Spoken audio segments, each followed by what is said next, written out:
recap video from Outdoor Jazz in July of 2020. We're learning the Tranky Doo this month. This section probably has the most complex stuff all jammed together. I'm filming this before class, so I'm kind of going to film what I want to get through today. It may or may not be what we get through today, but if not, then you've got a preview for next week. But the good news is that after this section, it's mostly very easy, very repetitive stuff. It's like they crammed everything intricate into like 2 phrases, and then we're like, yeah, let's do a bunch of mama steps forever. All right. So where we left off last week was doing the boogie backs into our shorty Georges, and so we had to talk a little bit about our shorty Georges. So last week I gave you a placeholder shorty George, where I just had you go 8 and sneak, sneak, sneak, sneak, right? So that kick on 8 is with your right foot.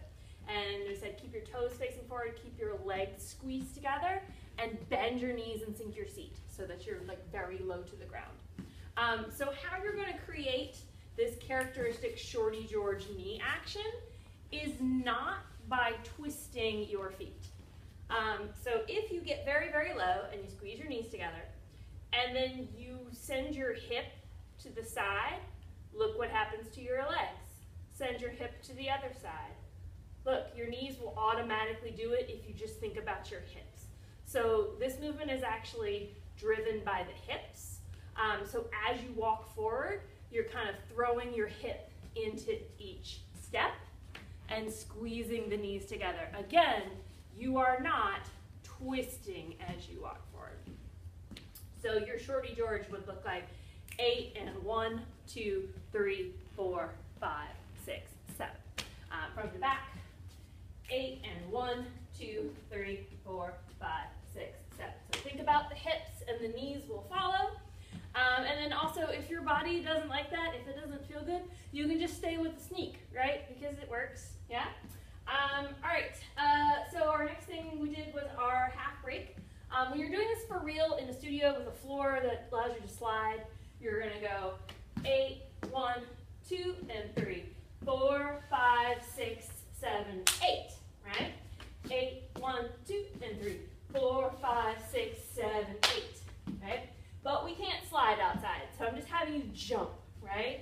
So I'm having you go 8, 1, 2, and 3, 4, 5, 6, 7, 8, right? So that you don't blow out your joints on the concrete. And then the other place where later on in the routine where we have some turns, we're also going to jump them instead of turning them. So anytime you see me do this in the choreography, it's because we're doing it on concrete outside.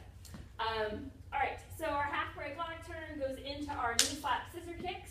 8, 1, 2, 3, 4, 5, 6, 7, 8, 1, 2, 3, 4, 5, 6, 7, 8, 1, 2, 3, 4, 5, 6, 7, 8, 1, 2, 3, 4, 5, 6, 7, 8, 1, 2, 3, 4, 5, 6, 7, 8, 1, 2, 3, 4, 5, 7, 8, and 1, 2, 3, 4, 5, and 6, 7, 8, 1, 2, 3, 5, 6, 7.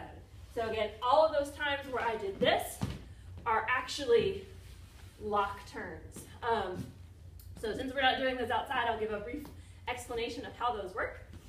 So if you stand on your left foot, cross your right over your left, and then send your weight kind of over to that side of your body.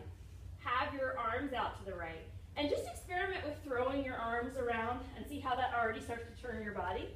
So allow it to turn your body all the way around.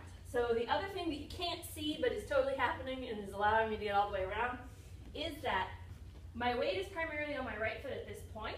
However, about here, I switch it to my left foot, so I'm actually able to spin around. If you leave your weight on your right foot, you're going to get to about here, and you'll be stuck, right? You're going to make it about 3/4 of the way around or less.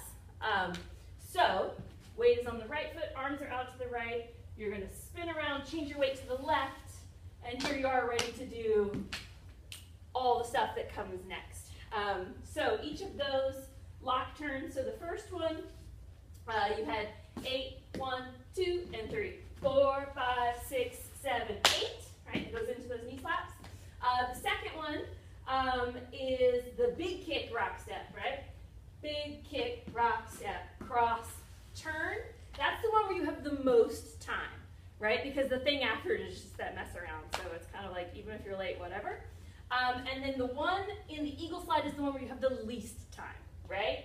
So that one goes 8 and 1, 2, 3, 4, 5, 7, 8, 1, 2, 3. I screwed that up because there's also a kickball change there. 8 and 1, 2, 3, 4, 5, and 6, 7, 8, 1, 2, 3. So yeah, you only have 7, 8, or 6, 7 to get around, right? Because you got that 5 and 6, 7, 8. You have to spin in one count on that one. That's the trickiest one. So you can feel free to continue to jump it, right? 5 and 6, 7, 8, 1, 2, 3. Yeah, no big deal.